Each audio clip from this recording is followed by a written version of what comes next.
Aeon Bite Short. Erik Davis, High Weirdness, Drugs, Esoterica, and Visionary Experience in the 70s. Dick's vision of Valis, in particular, reads like an uncanny prophecy of our fraught network consciousness.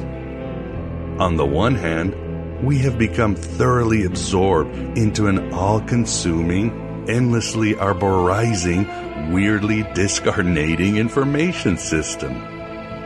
But with the onset of the Internet of Things and the spread of smartphones, sensors, GPS devices, and augmented reality, the network no longer inhabits a separate, quote, cyberspace. Instead, it is now invading, reconfiguring, and rewriting physical reality. Very much the way Dick describes Valis, using the world of objects to organize and extend itself into our spurious reality. We find ourselves in a state of profound ambivalence, interpolated into nodes of post-human network, even as we go about our ordinary lives. Yes, it's a bubble universe ruled by an asshole god. As Dick writes in The Exegesis, our little psyche world systems are perpetually bombarded with incoming information, which we process and, at the right time to the right other stations, we transmit in the rightly modified form. All this takes place through us as if we were transistors, diodes, wire condensers, and resistors, all none the wiser. Meanwhile, our close private world engages our attention with challenges, pain and delight, so that we will not merely subsist as slave components with nothing to do but function. Without a world, we would degenerate fatally during the standby periods. Meanwhile, we have food, music, books, and friends. Sound familiar?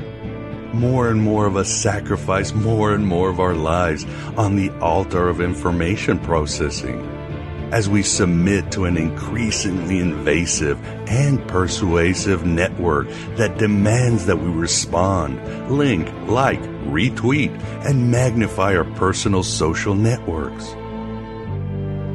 But Dick is also imagining something more subliminal here, more like the way we unknowingly feed the hungry algorithms of the big data cloud farms with the invisible breadcrumbs of our digital activity.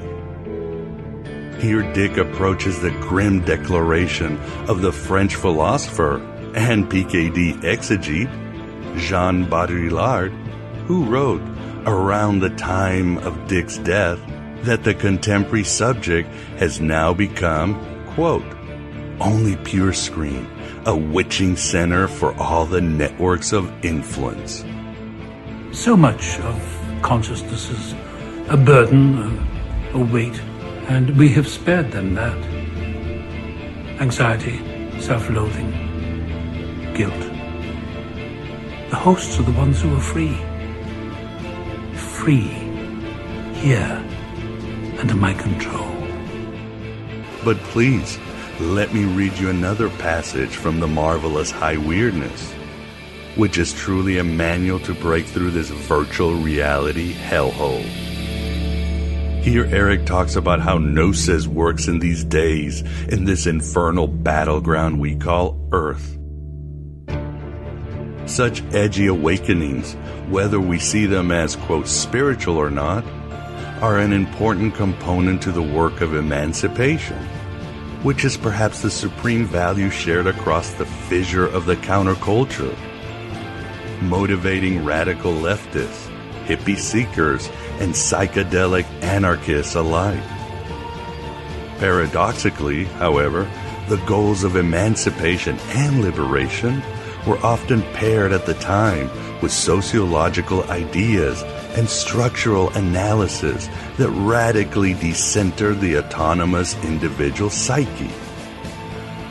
Attitudes, motives, dreams, and drivers, even the persona experience of reality itself, were, it was argued, shaped or programmed by often pernicious political, institutional, and ideological forces.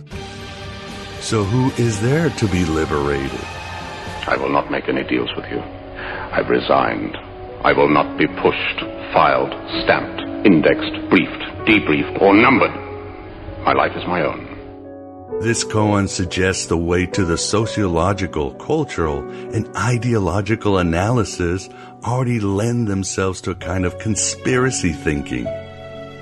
But to truly escape these influences and imprints, if only to turn around and reconstruct society, something more than critique is required. The external struggle, whether collective or anti-authoritarian, needed to be paralleled with the internal work of, quote, raising consciousness, of becoming, in contemporary terms, quote, woke. Gnosis, raising consciousness to peak of world-rending insight, becomes in this context a political gesture, one that both illuminates the dark archons that manipulate reality and provides a direct experience of that part of the self that seeks, or is, liberation itself. Awakening here is not an escape from the wheel, but a vertiginous discernment that goes against the grain. I say, the empire never ended. The empire is the institution, the codification of derangement. It is insane and imposes its insanity on us by violence, since its nature is a violent one. To fight the empire is to be infected by its derangement. This is a paradox. Whoever defeats a segment of the empire becomes the empire. It proliferates like a virus, imposing its form on its enemies. Thereby it becomes its enemy. Against the empire is posed the living information, the plasmate or physician, which we know as the Holy Spirit or Christ discorporate. Since the universe is actually composed of information, then it can be said that information will save us.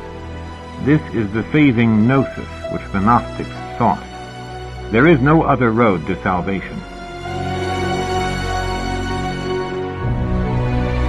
Hope you enjoyed.